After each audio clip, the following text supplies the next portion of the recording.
and it's your girl TD Moyo, and this right here is the Roundtable, and today we're back with an exciting episode all about grace and forgiveness. I'm gonna get right into it. You guys ready? Yeah. To talk a couple of things and them. Yeah, we ready? Yeah. Sweet one. What things that have happened in your life are you still learning to forgive? I think mine is more about if I have not spoken about it out loud or confronted the situation, I might say it, but it will still be there. I'm a confrontational person. I have to tell you that you've pissed me off. Like, I have to say it. If you don't know and you're walking around smiling, I'm just like, like, why are you just so happy right now? That's the most frustrating thing. So I have to discuss it. So as long as I've spoken it and discussed it with you, you might take it or not take it, but you will know that we've had this conversation. I'm telling you how I feel. And that's how I start my process of forgiveness. I just begin. But And that's how you start. Now that's dope. I think for me, I'm always in a state of forgiveness. And I live my life by that because I've always been so hard on myself. And I think if I'm never going to forgive myself, then I'll never forgive other people. Mm-hmm. So for me, when I said, aren't we always in a state of forgiveness? I think we have to be doing that all the time.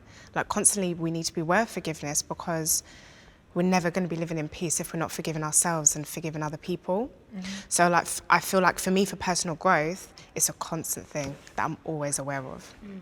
That's dope. Before I move on, Rachel, I'd love to hear from you. Yeah, so I suppose one large event that happened in my life or in the life of my family that has been, so my father was murdered when I was 9 months old. And I guess in every life stage growing up, looking at the people around me and looking at what a father does in each given situation, and how that relationship evolves as someone grows older, it's meant that at each stage of recognizing what was taken from me or what I lost, I suppose I've had to forgive or work to forgive the people who took that from me and to understand what that was. You know, the vicious intent to murder someone, you know, who my father was, you know, based on the people who were in his life and my mum telling me. But my mum forgave my father's murderers really soon after it happened. She didn't even like sort of pursue them and make sure that people were fully prosecuted. She made that choice to forgive because otherwise, in raising us, I've got 3 older brothers and we were all under 5 when it happened. So she didn't want to be carrying that kind of hatred. And it was, I mean, what would be the point in that? What good would come from taking that terrible event and just breeding more anger and hatred? Mm-hmm. And yeah, she made that decision to forgive them. And I think looking to her, because I mean, I lost a father who I never knew. She lost a partner, a friend, a husband, a father to her children. And she forgave, and that's just always inspired me, inspired my brothers. My dad made this rule in our house that you have to forgive each other. This is not for the wider, but like how we grew up. You have to forgive within 24 hours. That was the house rule. So me and my sister can go at it. Like, my dad would let us go at it. Like, he doesn't even come and say, stop fighting. He just look at you like, I hope you have solved your problem after 24 hours. Like, and I remember an epic moment in my life where my sister and I actually went full blows, like, with each other. And the culture, the African culture, is very much, you don't talk back to your elders. That's how, in Nigeria, where I grew up, that's how I was trained when I moved to the UK. My mom did not remove that from the system. It was like that every day. And my sister used to take the piss. And she used to get away with murder. And I couldn't understand why I couldn't voice my opinion. And then I go to school in Essex, and they teach you, speak your mind. And then I get home, and they teach you, don't speak your mind. So I was just like, what do I do? And at this point, my sister did something that I think it was just something so stupid and so little, but her cup was full with me. And that's because I was holding because I couldn't express myself at home. And that little action she did, we went into a physical fight. And my sister's never seen me like that. My dad was just looking at us like, 24 hours, get over it. Like, that was how, like, we've grown up. Next morning, my sister called me to her room, and literally it was 24 hours. My dad, if he hears, it's like 48 hours and you're still not talking to your sibling, are you mad? Like, you want us to turn this house upside down? So we just have that inbuilt in. So it's interesting that your mom was able to forgive so quickly, because now, like, I kind of understand why my dad is very much like, yeah, 24 hours, should be over it by now. Like, It's amazing because there is such, it's amazing because there is such breakthrough in forgiveness. Yeah. But is everything forgivable? Is everything forgivable? I mean, it should be, right? You know, ultimately, like, I find it hard to forgive when someone disrespects me. You could do loads of things, but like, if I pick up on a sense of disrespect, I just find, I think a whole me. You're disrespecting me. Like, you're disrespecting me. I find it, there are certain things that I find, like, you know, disrespect or like little petty things get to me. Like, whereas like you could do like the biggest thing to me and I'll just be like, oh, it's fine. Or I might blow up at you, but then like within hours, it's like, you know what, it's cool. I think something big is being church hurt, coming from a Christian background, growing up in an environment where there's such a big expectation on you that you constantly feel like you have to live up to. And kind of breaking out of that environment where it's like, okay, I'm not going to live up to your expectations anymore. And in the Christian culture and the church environment, this is huge.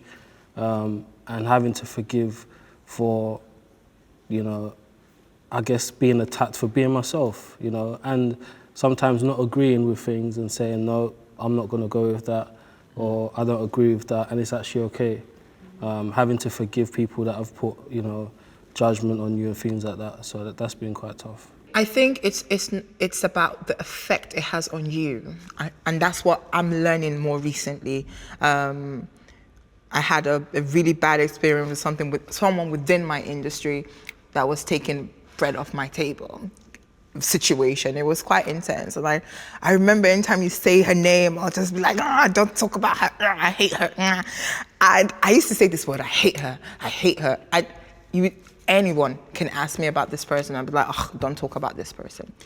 And I realized, wait, all this hatred I've been speaking, all this negativity, it's not actually touching the person that I'm talking. It's affecting me. It's such an internal thing. And I realized I was carrying all this thing inside me. And then now, like, I called her and I said, you know what?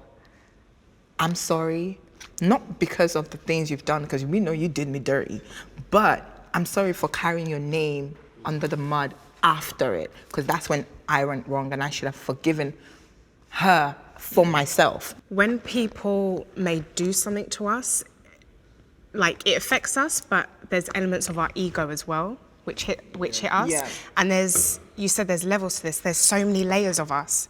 And I feel like growing as a person is kind of like an onion. So you peel one layer and then you're like, there's another layer. You're like, oh my gosh, I've got to go even deeper now. Then there's another layer. And I feel like, yeah, people are doing stuff to us, but really they're just hitting parts of us which are just unhealed and unsolved, you know? That's how I see it. Yeah. And like you said, yeah, it doesn't justify what people do to you, but what we do afterwards and how we react to them is more important as well. I feel like, you know, the actually holding a grudge is quite a toxic thing, like, and it eats away. Like, I mean, I remember one day thinking, like, you know, I had a grudge. I've had a few grudges, but like, you know, I had a grudge, an ongoing grudge for years and years with like a few people within my industry, and I would just think about them and I'd be angry, and I just thought to myself, I wonder if they think about me. Exactly. Like, they're thinking about me so right now. Or they're just winning. Or they're just doing their... and they're really winning. Yeah, like, that's what's do they really care how I feel right now? Like, why am I investing my energy in feeling like, you know, in feeding this negativity towards them when I could be investing in my craft or investing in the people that I love and so on and so forth? Forgiveness has to stem beyond just individuals, so like beyond just forgiving a certain person. Like, I find it really easy not to hold a grudge against people that stare at me or that say something that's potentially offensive about my face. Like, that doesn't annoy me. What annoys me is the system, or like the culture, or like the prejudice or the inequality. By nature, my job is someone who campaigns for charities, and I stand up to injustices and I stand up to prejudice. I find it really difficult to forgive the system and forgive the culture that is so ingrained and so wrong. How do I forgive that? But don't you feel that you can't go and find the root to the issue? I mean, ultimately, the root is that we're living in a flawed world, and like we are flawed people, and therefore it leads to us creating flawed systems, and and feeding these flawed systems. And so ultimately, when you're looking at government, the problem with government that we've got, all policy and so on and so forth, things that you might want to campaign against, right? The problem that you've got with those systems is that you've got these really flawed people like feeding this flawed system. And so therefore, and those systems are entrenched in such a way that it's almost like you can't knock them down. It's like, it's like you're taking on so much. How do you find how do you find the source of this? And if you do find the source is so powerful and entrenched that you can't completely change it. But what you can, so you don't necessarily have to forgive those systems, but what you can do is forgive people that contribute to those systems. Or wouldn't you say a system started from one person who became two people, who became 3, 4, 5? But how do you start? The thing is that you taking on that burden, and I think that's what I'm trying to say, is about you taking on that burden of trying to forgive and find out what's there, like who started this thing. How about instead of trying on the forgiveness side, what about you just try and just I always say this thing, make the change that you want to see, or be the change that you want to see. And just from there, from you, every single person you connect, you've connected that change and you're making change, and that's the only way. But if you take on that burden, that's how you create your own system, right? That's how you create a new system and a new way of doing stuff, right? So when we expect the system to work, so government, for example, we forget that it is essentially run by a bunch of humans who are flawed and are able to make mistakes, but the media, or like the way that it's projected, like they can do no wrong. Like it makes it really difficult for people to just bow down and say, I've made a mistake. Like there's no room for that whatsoever, because we have such faith in the system to get it right first time. I think it's quite a hard question, and first of all, I think it would depend on the circumstance. My standard would have to be it's kind of a simple thing, but what would Jesus do? If he was put in that situation, if he was, there were systems that he didn't agree with. He didn't agree with what the Pharisees were saying. He was the fulfillment of all their prophecies, and he came and they didn't even recognise him. They killed him. His own people killed him. They gave him over to the Romans to be killed. The Romans weren't even that bothered about killing him. And he said on the cross, Father, forgive them, for they know not what they're doing. So for me, that's my standard. So if that's not forgiving a system, then I don't know what is. These people that started the system don't have a clue what they're doing. And also because it's such a big thing, they don't know how it's impacting you. Because the layer before it gets to you is so deep. When you look at like the way government has to be done, because we live, there's millions and millions of people, it has to be done with numbers and statistics.